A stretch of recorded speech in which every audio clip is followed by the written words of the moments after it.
sekali hari Minggu ini bisa bersama-sama dengan pengunjung Expo Indonesia Quality Expo ya 2020.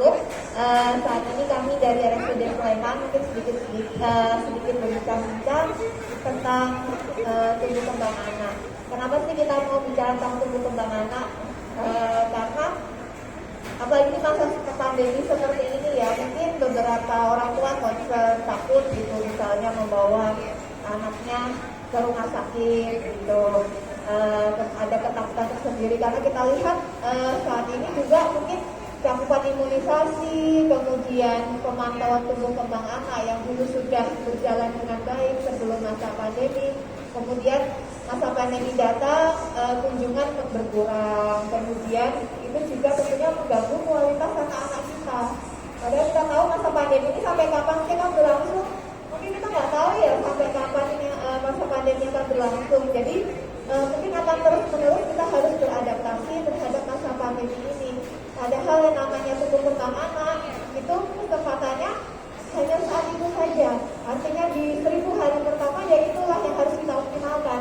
Gak bisa misalnya nanti aja periksanya, anak saya telat ngomong, nanti aja periksanya kalau udah selesai pandemi. Ya sudah terlambat. Nanti kemudian anak menjadi kualitasnya kurang baik.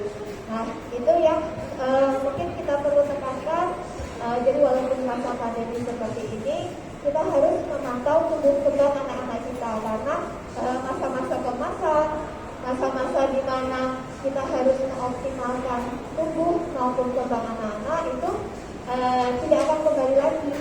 Jadi itu yang harus kita optimalkan.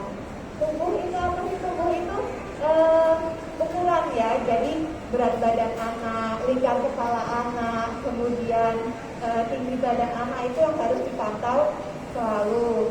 Nah mungkin triknya kalau misalnya dalam masa pandemi ini ya kita harus lebih mandiri sebagai orang tua. Yang tadinya misalnya kita baru mengukur atau timbang anak itu saat posyandu, mungkin sekarang posyandu mungkin jadi jarang ya, jadi jarang dilakukan. Dan sebagai orang tua harus mandiri, kan punya buku KNS, kartu menuju sehat itu bisa kita deteksi sendiri, bisa kita ukur sendiri, timbang sendiri, kemudian kita tuangkan ke dalam grafik.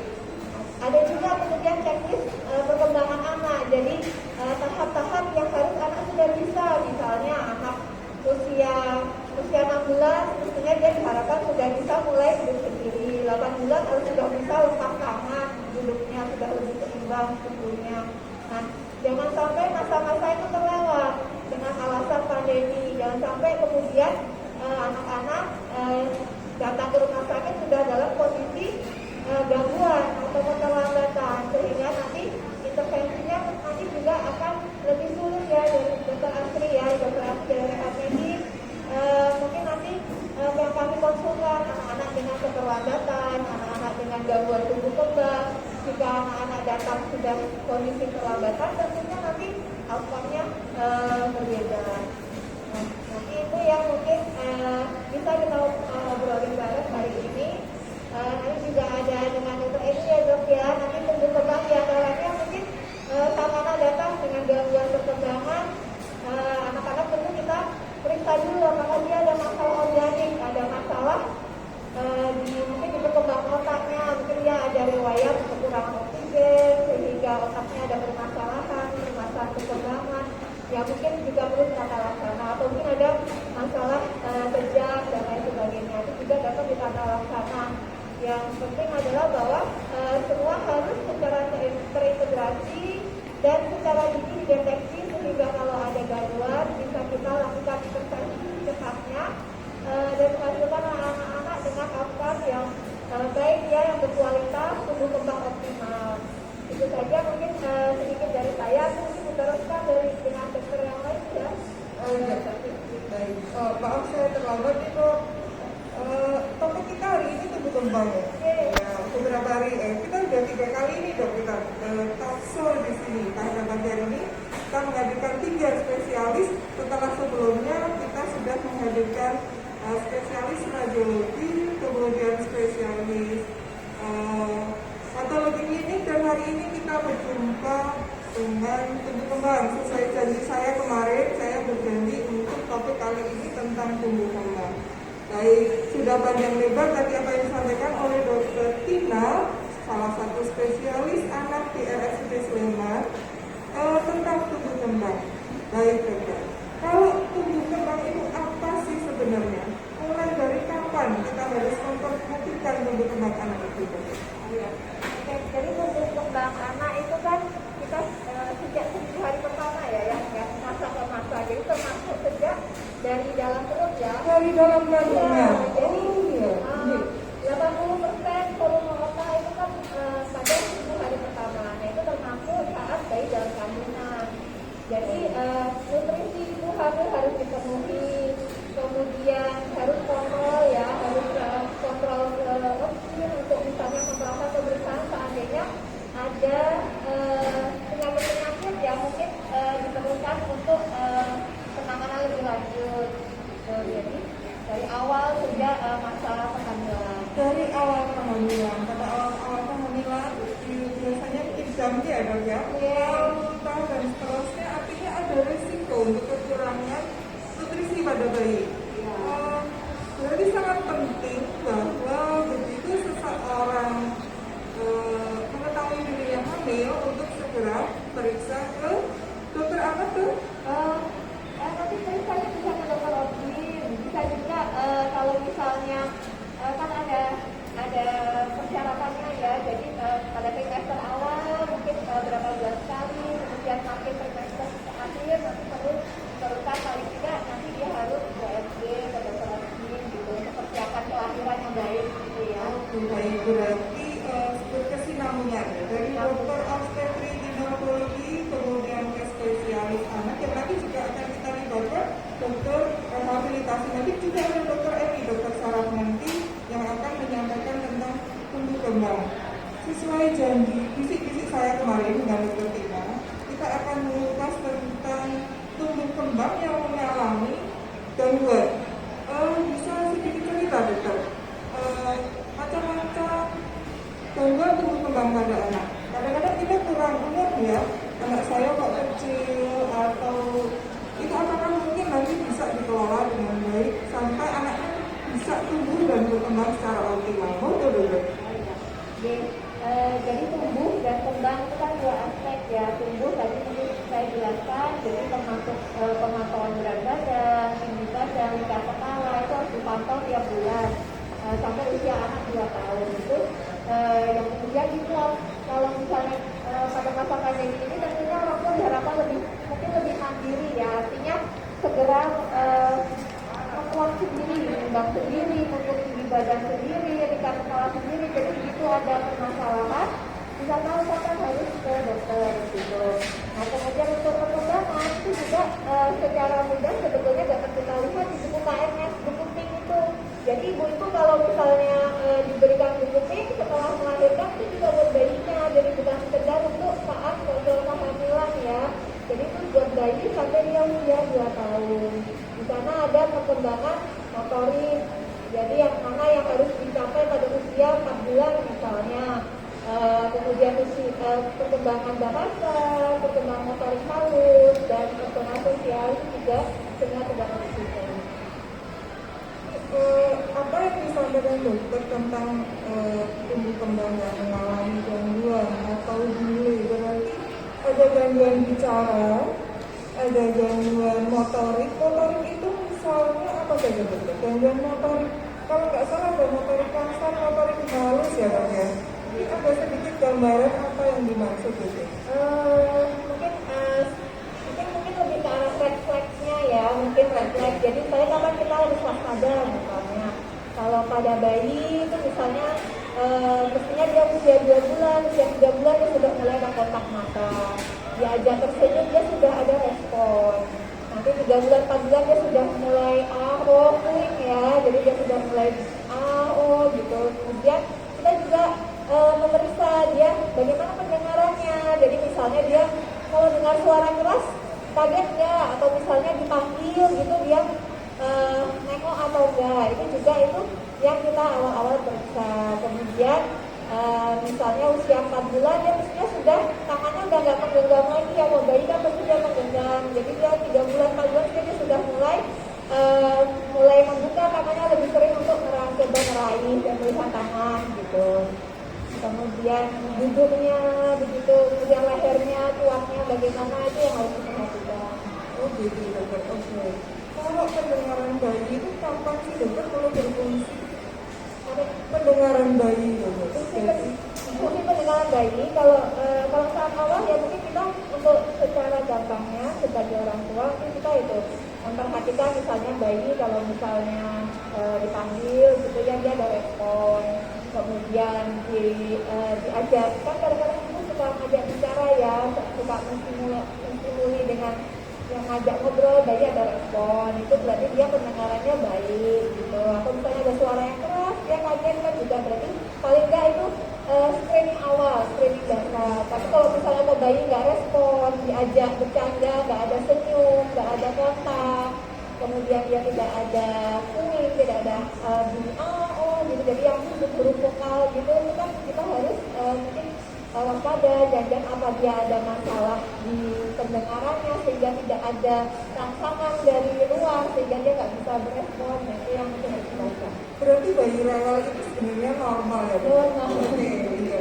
Baik, kalau tadi disampaikan tentang beberapa kemungkinan gangguan tumbuh kembang.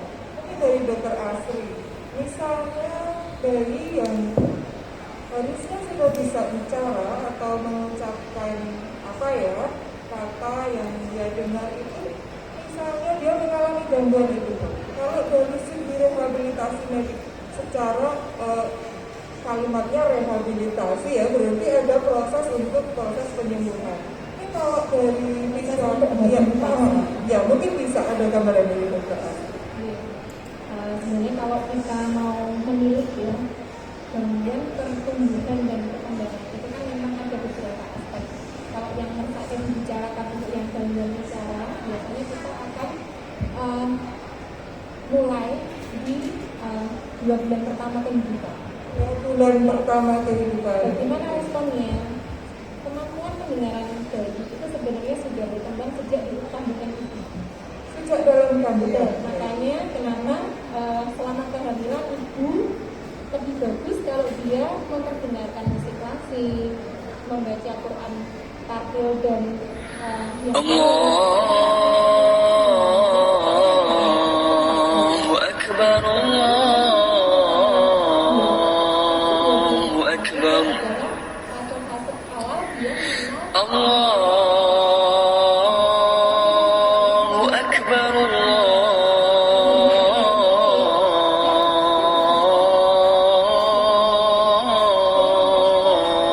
Akbar. أشهد أن لا إله إلا الله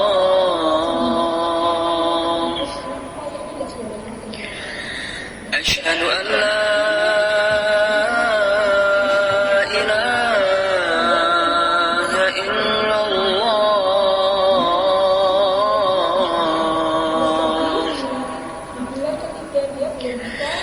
أشهد أن محمد رسول الله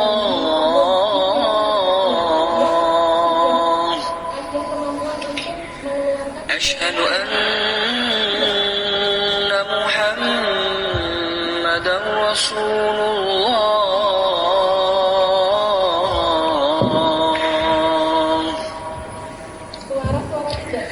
حي على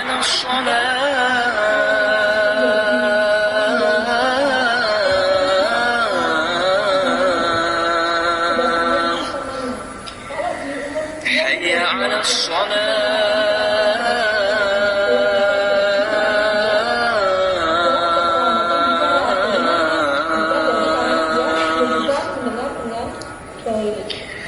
حي على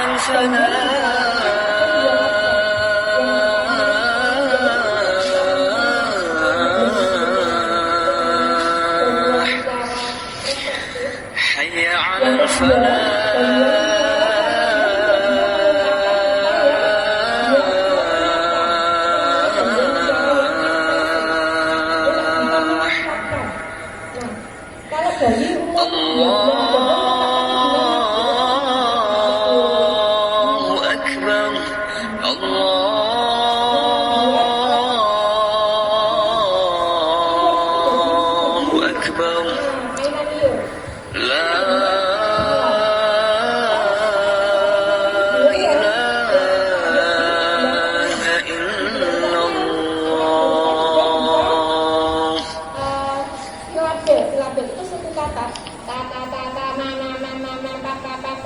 harusnya sudah muncul. Kalau belum berarti ada awareness yang kurang. Bagaimana caranya? Ya, kalau nggak ngerti tanya kemana? Bisa ke dokter umum. Kalau ke dokter umum masih belum puas, bisa ke dokter spesialis. Ya. Ya.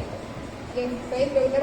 Kalau di RSUD Sleman sendiri ini dok, di ruang rehabilitasi medik itu fasilitasnya di sana ada apa saja gitu dia? Oh iya, kalau di rehabilitasi medik RSUD Sleman insya Allah sudah lengkap ya. Tim kami terdiri dari dokter spesialis kedokteran fisik dan rehabilitasi, saya sendiri. Kemudian fisioterapis, kami ada 6 fisioterapis, yang kami ada tambahan 1 lagi. Kemudian ada terapis bicara, di sini kami full 6 hari full ada terapis bicara. Kemudian ada okupasi terapi. Oh ada okupasi terapi. Jadi pada perkembangan anak yang kebetulan dikonsulkan ke kami dengan gangguan pemusatan perhatian ataupun autis ya, kami punya ruangan khusus yang untuk latihan anak tersebut sehingga bisa membuat anak ini mau berinteraksi dengan kita dan mau bermain bersama kita. Target kami adalah anak ini bisa diam setidaknya 2 menit supaya materi untuk diajarkan bicara atau untuk diajarkan keterampilan dasar hidup itu bisa kita lakukan. Oh seperti itu gitu. Boleh dok kami dijelaskan untuk yang berkaitan dengan anak autisme ya dok ya?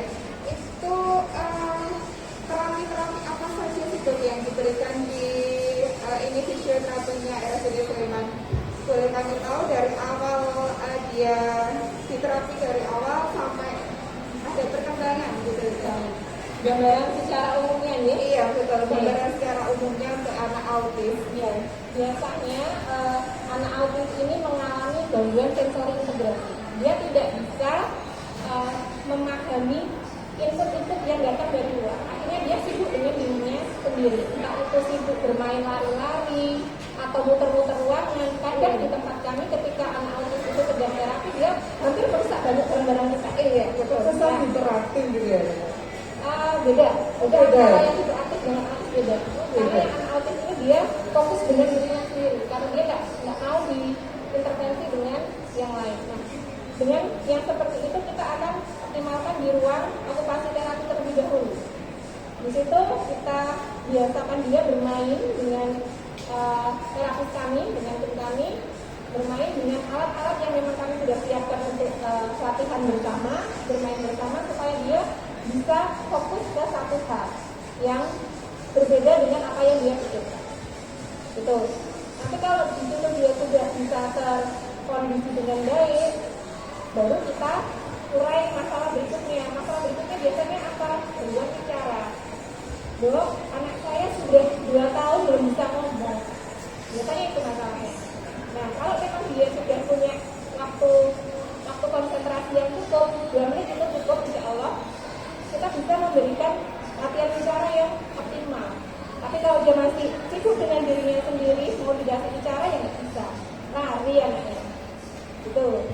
Nah, Baik, berarti memang perlu mengkonsentrasikan anak tersebut pada waktu tertentu. Yang menjadi bayangan saya seberapa lama misalnya orang tua harus mengantarkan rehabilitasi anak autis ini untuk 1 kali pertemuan itu. untuk 1 kali pertemuan sekitar 30 menit sekali latihan. Sekali latihan ya. Karena apa? Karena untuk mengkondisikan itu juga butuh waktu.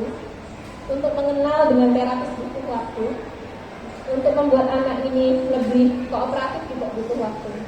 Nah, memang di masalah tumbuh kembang ini yang paling berperan itu adalah ibu atau siapapun yang menjadi walinya dia, yang betul-betul bisa secara sadar dan penuh kasih sayang mendampingi selama terapi. Karena kalau dari orang tua tidak berkomitmen tinggi melakukan terapi, biasanya akan sulit dan gagal. Gagalnya kenapa? Karena tidak optimal stimulasinya. Kita latihan di rumah sakit itu kan 30 menitan ya. Padahal waktu di dunia ini kan setiap harinya 24 jam. 23,5 jamnya kemana? Bersama orang tuanya. Kalau orang tuanya nggak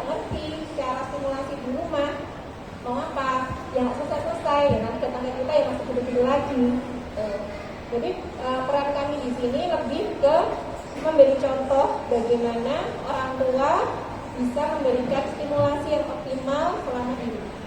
Oh iya, baik dokter. Dan ini dok, di masa pandemi seperti ini dok, apakah ada perbedaan perlakuan di terapi dari petugas terhadap anak-anak yang di terapi? Apakah ada perbedaan dok di masa pandemi sama sebelum pandemi?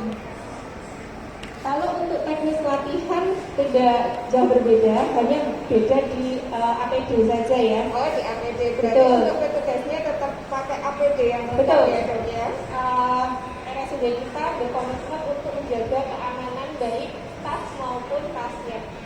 Jadi kami memperlakukan standar tertinggi dalam pelayanan sehingga kami mempersiapkan diri dengan APD yang cukup dan pasien tetap mendapatkan pelayanan yang optimal dari masyarakat. Oh ya baik dokter, berarti tidak ada perbedaan sama sekali ya untuk untuk penerapan terapinya terhadap anak tersebut. Cuman bedanya dari petugas RSUD Sleman ini menggunakan APD yang lengkap saja ya dok ya. Tidak ada perbedaan sama sekali ya dok ya. Tetap mengoptimalkan pelayanan. Ya, kita pasti akan mengoptimalkan pelayanan. Ya, Luar biasa Mbak Esti. Kan pada rasa kita sudah membahas satu kasus ya tentang Iya, betul.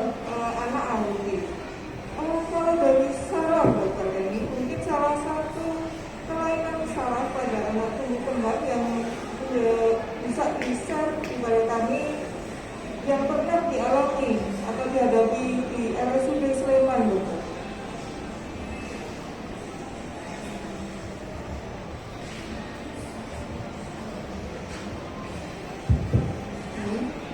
Sebelumnya, Assalamualaikum warahmatullahi wabarakatuh. Waalaikumsalam warahmatullahi wabarakatuh. Kami di RSUD Sleman ada dua dokter saraf ya. Saya, dokter Eni, dan satu teman saya, dokter Ratna. Untuk kesempatan ini tadi tentang masalah tumbuh kembang anak. Memang saraf juga banyak dan menjadi perhatian kita. Kebanyakan pasien-pasien dengan gangguan tumbuh kembang dia juga ada kelainan yang mendasari. Jadi apakah memang ada pasien-pasien dengan retardasi mental, jadi memang dia otaknya memang tidak matur, jadi maturitas atau tidak berkembang dengan baik, sehingga mungkin kalau sampai yang berat ada yang dia hanya bisa di tempat tidur saja ya. Kemudian seringkali dia disertai dengan gangguan epilepsi. Epilepsi ya? Epilepsi yang kejang-kejang gitu ya? Iya. Jadi kalau secara umum epilepsi masyarakat memahaminya adalah penyakit ayan ya, dulu istilahnya ayan. Jadi anggap epilepsi kalau dia tiba-tiba kejang-kejang, tidak sadar, kemudian keluar busa. Nah, padahal gejala-gejala epilepsi ini banyak bentuk serangannya. Ya. Apa saja itu dokter? Nah ini yang perlu kita pahami. Kadang ada ya kita ini sebenarnya epilepsi itu apa gitu ya. Nah kalau gampangannya saya menerangkan kepada orang tua, istilahnya kalau epilepsi itu seperti kalau listrik konslet. Nah, jadi ada suatu saat kalau konslet mesti kan semuanya ada ya, ada ya, jadi fase berhenti. iya, jadi ada gangguan elektrisitas di otak yang kemudian menyebabkan tiba-tiba ya tadi kayak konslet padam semua. Nah, sehingga gejalanya itu bisa bermacam-macam. Ada yang memang dia general. Jadi kalau general disertai hilangnya kesadaran. Jadi tiba-tiba tanpa ada angin, tanpa ada hujan. Maksudnya tanpa pemicu. Dulu ada ya kalau anak-anak nih kadang umur di bawah 5 tahun ya dokter Tina ya. Tiba-tiba suhunya 39, 40, tiba-tiba step. Kalau orang masyarakat awam mengatakan step. Nah itu masih masuk kejang, belum tentu suatu epilepsi karena dia dipicu oleh adanya Demamnya itu ya, ya. ada demam. Nah kalau epilepsi ini tanpa ada pemicu. Kenapa? Karena memang ada gangguan kelistrikan di otak. Penyebabnya kebanyakan idiopatik. Maksudnya idiopatik tadi memang dia ada gangguan dari pertumbuhan otak. Baik. Jadi bangkitannya bisa dia tiba-tiba blank. Jadi anak ini kalau kita ingin lihat, anak ini ngelamun atau bangkitan epilepsi, dipanggil, panggil namanya kok enggak nengok.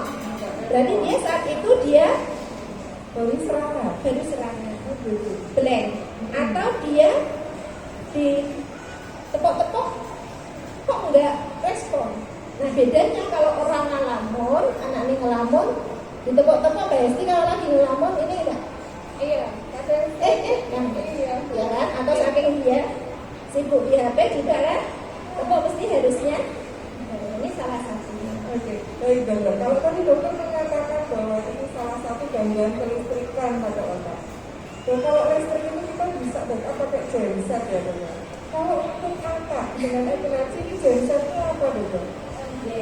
Jadi kita mencari penyebabnya. Nanti kita lakukan perekaman EEG.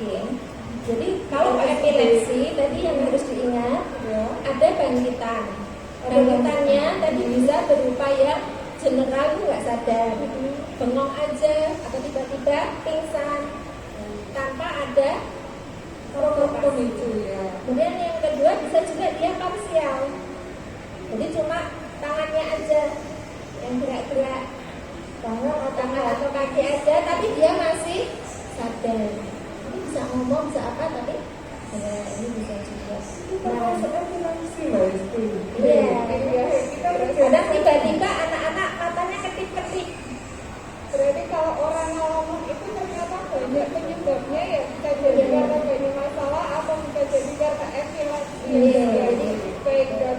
Kalau seandainya kalau epilepsi itu kan datanya kan sama tiba-tiba ya dok ya. Kita sebagai orang awam gitu. Ketemu dengan orang yang kita tidak tahu ternyata itu epilepsi kejang-kejang, pasti kita itu orang awam pasti panik ya dok ya. Nah, apa yang harus kita lakukan gitu ya, melihat orang yang kejang-kejang di situ ya. Kalau melihat, kadang kan kita sering panik gitu, orang yang awam ya, apa yang harus kita lakukan? Jadi cirinya epilepsi itu nanti dia sembuh sendiri. Bisa sembuh sendiri ya? Maksudnya kejangnya itu berhenti sendiri. Oh, kejangnya bisa berhenti sendiri. Nah nanti yang penting kalau saat dia ada serangan diamankan aja, ya. Nanti dia akan setelah bangkitannya selesai, nanti dia akan kembali membaik. Nah yang perlu dibawa ke rumah sakit itu bila sudah kejang kok nggak berhenti 5 menit kok terus saja, itu berarti nanti bisa jatuh kepada suatu kondisi status epileptikus atau dia kejang terus aja. Nah kenapa itu berbahaya? Kalau itu kejang itu kenapa berbahaya? Kok harus kita mendapatkan penanganan? Karena sekali kejang itu jutaan sel otak itu mati. Jadi nanti kalau ada anak dia itu epilepsi sebenarnya tapi tidak penanganannya apa namanya, tidak ketahuan karena bentuk bangkitannya bukan yang ayan, bukan yang step ayan. Jadi ada dia hanya tadi bengong. Kadang kan orang tua juga kurang perhatian, dikira hanya ngelamun atau dia tiba-tiba matanya kedip-kedip. Kalau nggak perhatian sekali juga kadang lolos. Atau anak ini dia sering pingsan atau bentuk bangkitan yang lain, tiba-tiba ada seperti serangan mah. Nah, itu bisa juga. Jadi bentuk yang seperti itu nanti kalau tidak tertangani, nah ini akan semakin banyak sel otaknya yang mati. Kalau anak sekolah akan mengganggu untuk prestasi belajar. Kalau untuk keamanan tidak tertangani, dia tetap belajar motor, saat naik motor tiba-tiba ada bangkitan. Jadi tidak bisa mengendalikan kendaraan, bisa terjadi kecelakaan yang fatal, bahkan ini bisa membahayakan orang lain. Jadi kita curiga kalau ada orang bolak-balik kecelakaan, itu harus kita curiga ada nggak ini ke arah bangkitan epilepsi. Mungkin bentar. Jadi dokter disampaikan, nah ini salah satunya efek saat dia mengendarai sepeda motor saat dia pasti sudah dewasa ya dokter. Tapi kalau pada anak-anak, dokter pasti menyampaikan EEG, Kemudian ada lagi nggak dok? Masa pemeriksaan yang harus dilalui untuk anak dengan gangguan alergi. Jadi mungkin Apakah perlu pengobatan rutin? Kalau tadi disampaikan dokter, yang terjadi ya wes ditunggu saja sampai dia selesai. Apakah itu juga akan berlaku untuk anak-anak? maksud saya tadi kalau sudah kejadian dia memang pasien epilepsi sudah tahu. Tapi kalau belum, ya harus ditegakkan dulu diagnosisnya. Jadi setiap penyakit ini kalau ada gejala yang pertama kan dicari dulu ditegakkan diagnosisnya. Itu dilakukan pemeriksaan neurologis dan pemeriksaan umum dari anak. Kita pastikan ini apakah ada kemungkinan ke arah kelainan otak atau tidak.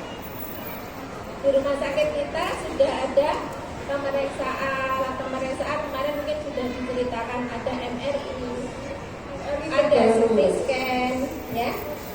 Ini salah satunya. Kalau kita lakukan pemeriksaan fisik ada kecurigaan, jangan-jangan apakah ada tumor otak, ya pada anak ini kita bisa lakukan CT scan atau MRI untuk mencari kelainan strukturalnya. Jadi harus dipastikan dulu. Jangan nanti kita berpikir oh ini anak cuma stres. Jangan gitu dulu sebelum ada kepastian. Oh anak kok sedikit-sedikit pusing. Oh anak ini cuma alasan karena nggak mau disuruh belajar. Harus dipastikan dulu. Kalau pasti memang tidak ada tumor otak, tidak ada kelainan infeksi otak, supaya tidak ada keterlambatan. Pastikan dulu, baru berpikir oh ini ternyata bukan kelainan. Ya baik. Itu penting juga informasi untuk sekolah guys. Jadi misalnya anak dengan kelainan, mestinya orang tua tidak malu ya untuk menyampaikan ke sekolah sehingga saat ada kelainan apapun sekolah juga bisa Betul sekali. Jadi dari pihak sekolah juga tahu harus penanganan lebih lanjut seperti apa ya terhadap anak didiknya. Kalau sebenarnya ibu kembang itu kan untuk anak. Iya. Anak itu umur berapa sih dok sebenarnya? Yang dimaksud dengan anak itu anak umur berapa? Kalau untuk anak kalau kita pakai kriteria WHO sampai usia 18 tahun itu masih Usia 18 tahun ya itu ya. atau kalau misalnya dia perempuan dia sudah menikah, sudah memiliki anak, ya kemudian dia tata laksananya memang dewasa. Tapi kalau misalnya belum menikah, belum memiliki anak, ya selama dia masih dalam batas 18 tahun dari WHO bisa masih anak. Ya baik. Tapi kalau untuk anak yang epilepsi ini dok sangat menarik sekali ya untuk temanya pada siang hari ini. Ya untuk anak epilepsi ini apakah bisa sembuh dok? Dan kalaupun bisa sembuh, itu perlu terapi apa saja dan berapa lamanya gitu ya dok? Ya, jadi nanti kalau epilepsi nanti kan kita biasanya tadi yang dikatakan dokter Edi kita melakukan pemeriksaan gelombang otaknya dulu Iya, ya. betul. Jadi memang nanti kalau memang ada gelombang yang iritatif atau ke arah epilepsi memang kita melakukan pengobatan. Biasanya selama 2 tahun, itu 2 tahun jika bebas kejang. Jadi kalau misalnya selama pengobatan 2 tahun kok ada kejang lagi, ya mulai lagi dari awal sampai 2 tahun bebas kejang. Nah itu kemudian evaluasi EEG.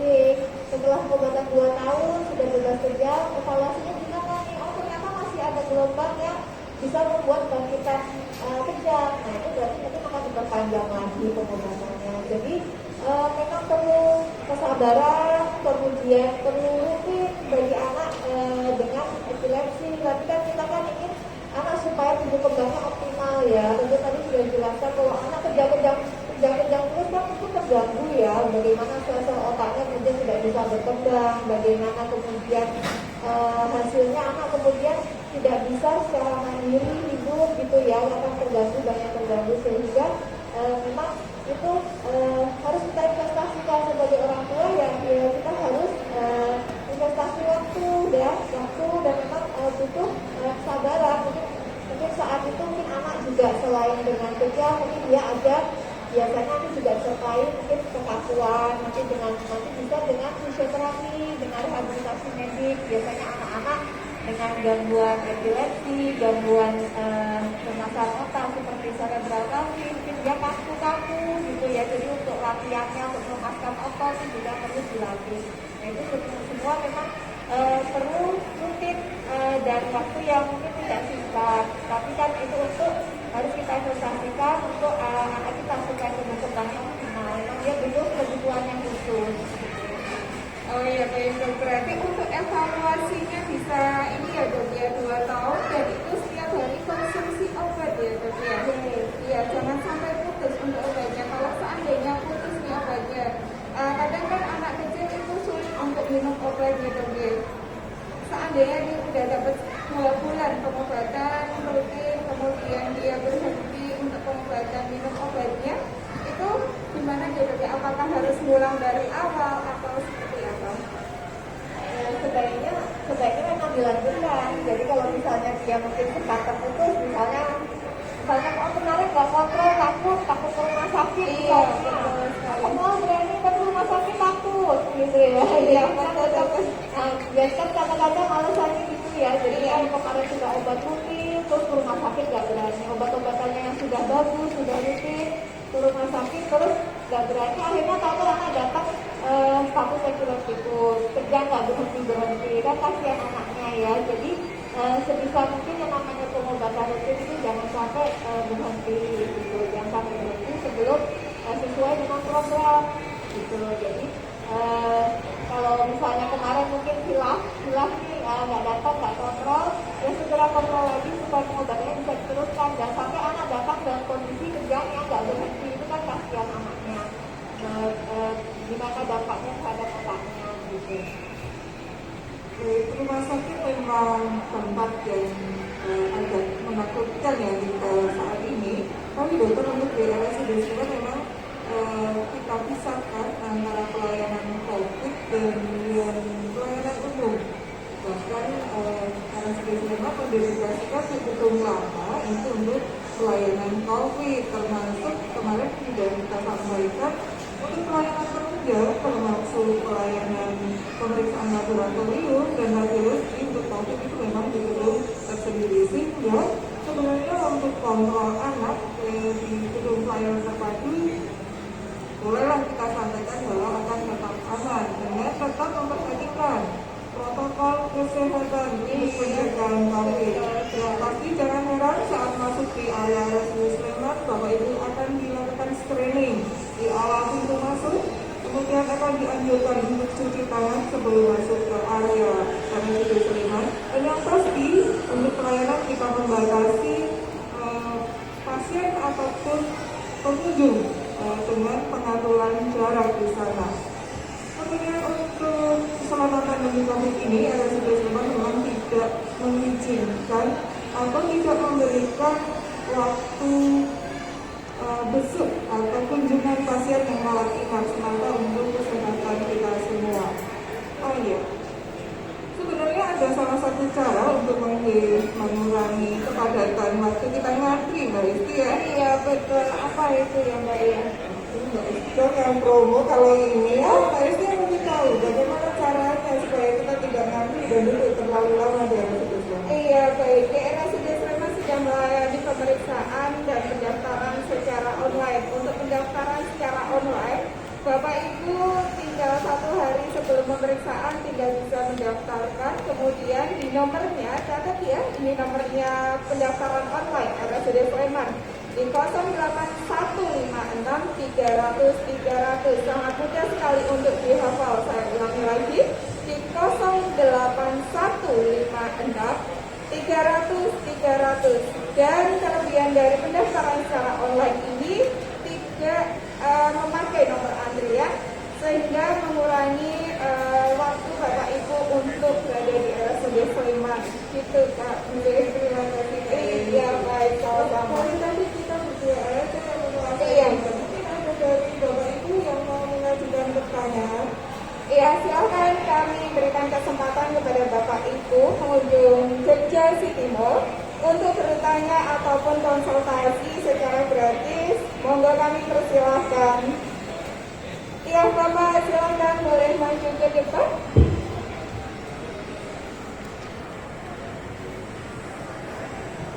Iya, baik Bapak, bisa perkenalkan diri dulu dengan Bapak siapa saya berbicara?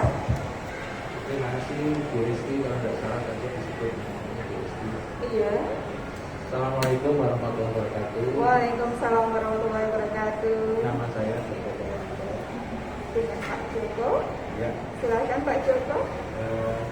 terima kasih dan mohon maaf nanti kalau mungkin terlalu perbedaan antara kegiatan yang dilaksanakan dewasa ini dengan pada waktu saya masih melihat bayi-bayi zaman dulu. Jadi yang pertama saya ucapkan selamat pada Rizkyna yang telah mengalami kemajuan demikian rupa dan dokter-dokternya mudah-mudah pinter-pinter, cantik-cantik karena kebetulan putri semua yang ada. Terima kasih Bapak. Ya. Ada dua permasalahan, yang satu masalah tumbuh kembangnya anak dan yang satu masalah saraf. Saya mau tumbuh kembangnya anak dulu. Mohon maaf, ada perbedaan barangkali dari zaman dulu dengan sekarang. Karena sekarang sudah banyak yang sifatnya majunya. Pada waktu itu, saya melihat orang tua saya, kakek saya, nenek saya itu kalau melihat dari perkembangan anak itu dari loh, ini sudah umur 8 bulan kok belum bisa ini kok begini dan seterusnya. Itu apakah ada korelasinya antara dulu yang sekarang? Dulu itu kalau tidak jalan dulu, ngomong dulu. Kalau tidak ngomong dulu, ya jalan dulu. Jadi ada kebalikannya. Sedangkan sekarang saya lihat itu ada berbarengan.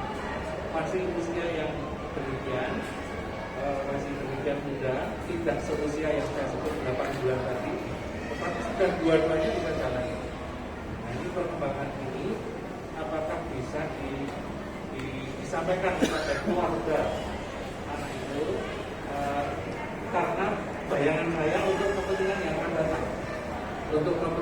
datang, supaya Indonesia itu istimewa hebat itu kan mesti juga dari anak-anak, karena usia emas itu kan di anak-anak usia sampai 5 tahun lah.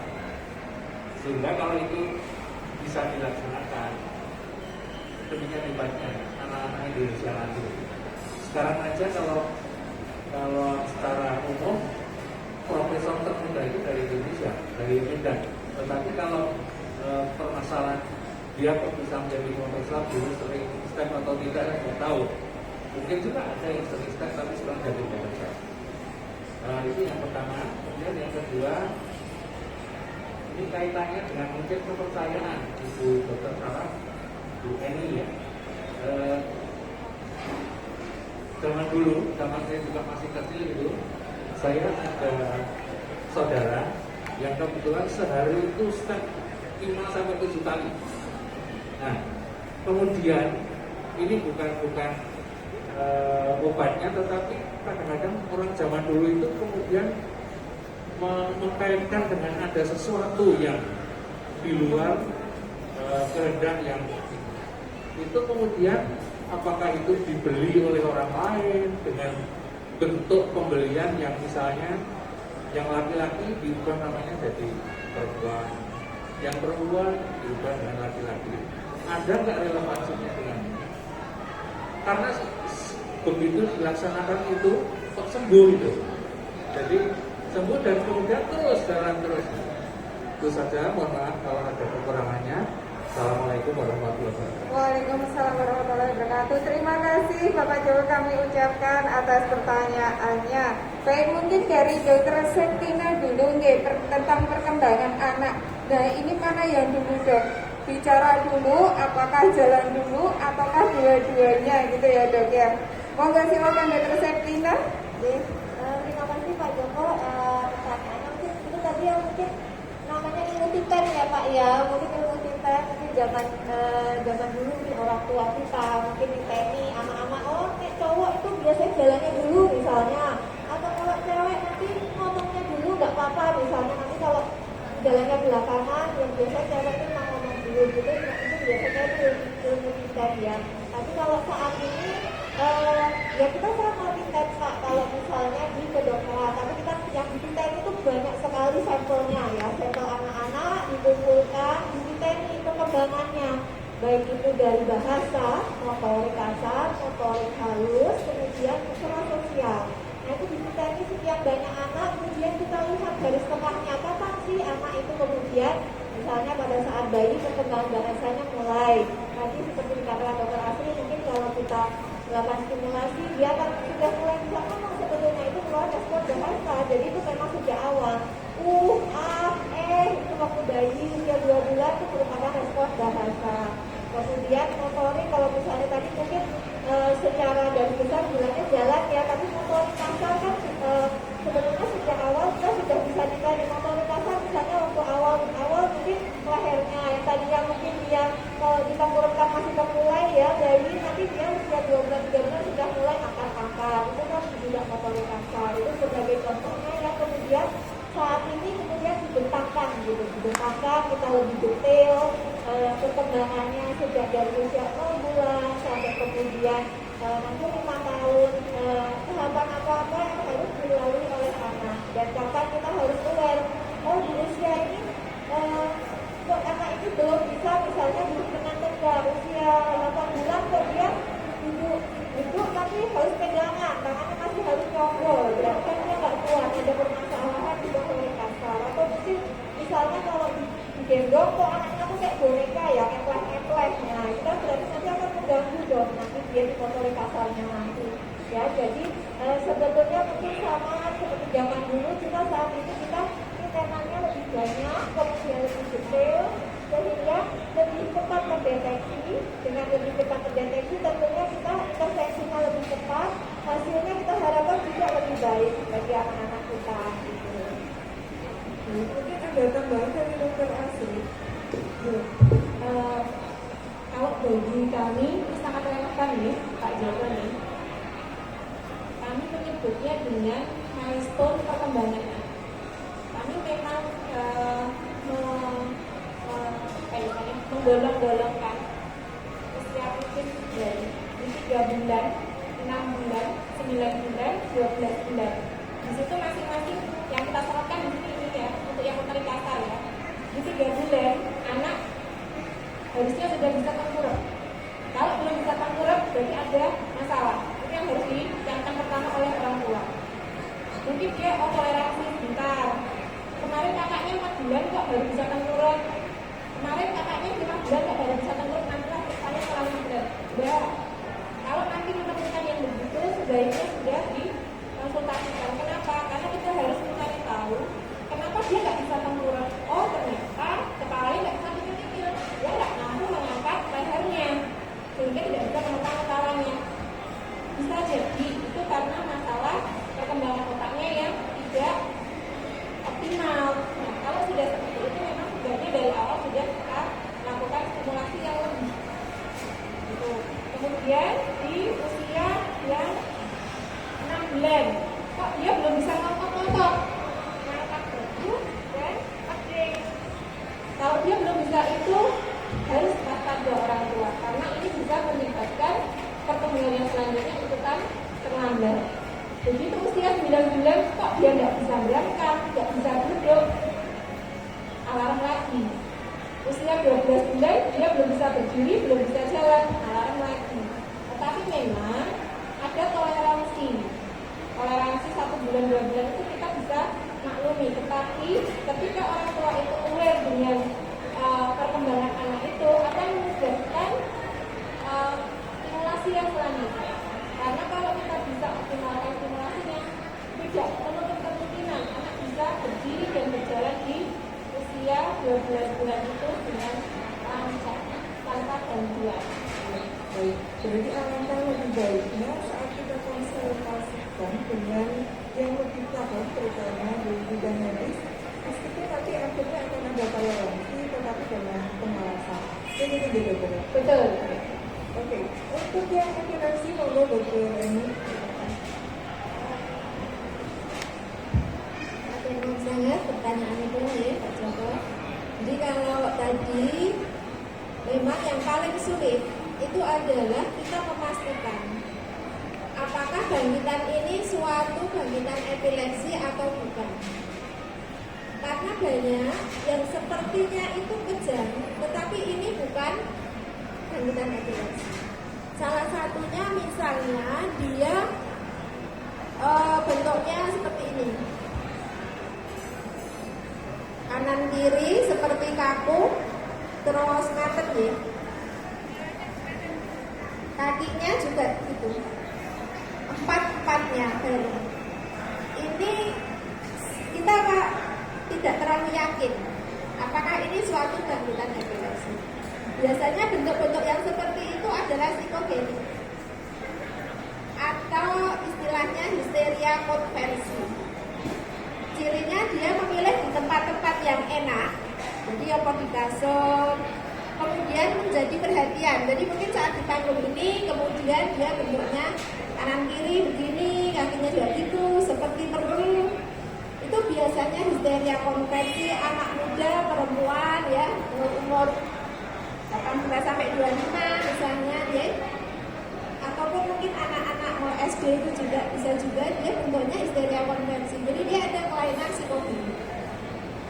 Jadi mungkin tadi salah satunya kalau dulu kemudian diganti nama dan lain-lain, barangkali untuk kepercayaan ini yang mungkin masih ada ya, kepercayaan yang seperti itu. Tapi intinya adalah kalau tanpa ada penata laksanaan dia baik sendiri, berarti itu bukan suatu epilepsi. Itu adalah bentuk seperti epilepsi tapi bukan suatu epilepsi. Kalau tadi suatu epilepsi dia ada polanya, ada cirinya, bentuk bangkitannya itu. Jadi ngaten ya, ini bisa menjawab. Jadi bisa saja dulu memang kepercayaan itu memang mungkin masih ada dan mungkin sampai sekarang pun masih ada dan bisa sembuh. Ya mungkin itu bukan suatu gangguan epilepsi. Jadi ngaten. Jadi nanti kita memang dilengkapi adanya EEG salah satunya untuk membuktikan cocok tidak ya bentuk bangkitannya itu dengan gambaran irama otaknya, sehingga kira-kira kita nanti dari dokter itu bisa memastikan apakah ini suatu bangkitan epilepsi atau bukan. Terutama tadi kalau pada anak-anak di bawah 5 tahun ya Dokter Tina ya, yang kita sebut sebagai kejang demam sederhana. Biasanya nanti kalau udah umur 5 tahun dia akan sembuh. Jadi ngaten yang sama kasih. Kamu cekak tuh waktu itu. Tanpa terasa 1 jam sudah berlalu. Iya betul Kak, karena temanya siang